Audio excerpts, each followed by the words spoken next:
This video is about finding error messages in Enfocus switch that relate to quite hot imposing. We have a flow running here, and I'm going to drag a file into the input folder, which I know will fail.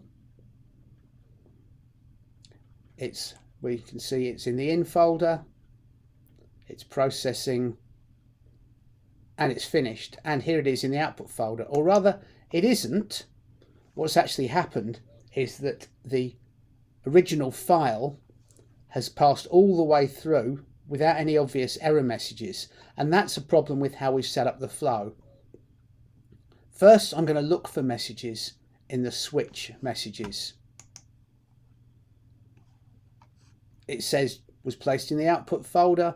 It says the flow element instance has no outgoing connections of the specified level that carry jobs of the type log. In other words, it's saying, I don't have anything to tell you, and you're not saving log files.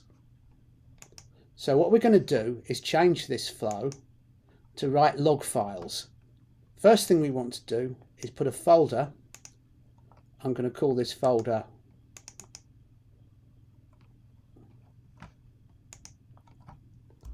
log folder, and we're going to connect it to the quite hot imposing step. Now notice you can say carry data, carry log, or carry data with log. It's very tempting to say carry data with log, but that isn't what you want at all. You end up with it as metadata and not at all easy to see. So you need a separate folder for logs.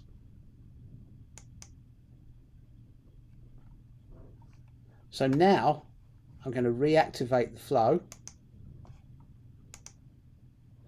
and I'm going to drop the same problem file in. I'll delete it from the output folder first so we know that it's come. So here's the file into the input folder.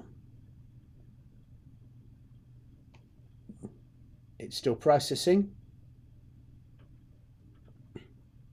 but give it a moment and something should happen. Right, we now see the job is there in the output folder, and there is something in the log folder.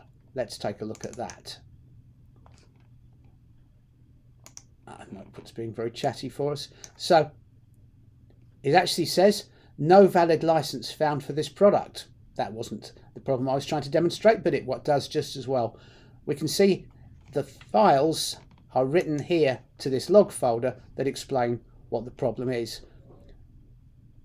Now there is a separate problem here, which is that when something goes wrong, the input file passes straight to the output folder without the tasks happening that you want to happen. I'm just going to run through a separate thing that you can do to stop that from happening. I'm going to stop the flow and I'm going to right click on the connection out from quite hot imposing. It says output level, and we've got success, warning, and error. I'm going to turn off error because we do not want errors to pass through and work their way down the system. In this setup, we will now find that jobs with an error will simply disappear, and that's not necessarily what we want either. So I'm going to put another new folder, which I'm going to call error folder, and I'm going to connect that from the quite hot imposing step. It says yes, carry data. We don't have the choice now. I'm going to right click on it and we see more choices. Output level. I'm going to turn off success, and I'm going to turn off warning. What should now happen is that when there is an error, the input file will go straight to the error folder, and logs will go to the log folder. You may get logs when things have worked fine with warnings or other messages. So I'm going to activate this flow and delete the file from the output folder because we won't be able to see what's going on. And I'm going to delete the file from the log folder. This is only because we oh no, oh yeah, here it is. Switch it a little while to catch up. So now I'm going to drag the file to the input.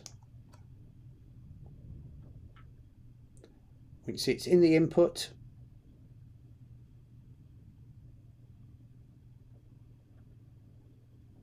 It's gone from the input, and there is something in the log, and there's nothing in the output, but there is something in the error folder. This now gives you a starting point for looking into the problem, which might be, for example, that someone has accidentally dropped a passworded file in, or even a file that's not a PDF, or that it's one that really can't be understood by the XML file. The logs that you get, of course, will be ideal if you do need to contact us with for further assistance with the problem. Thanks for watching.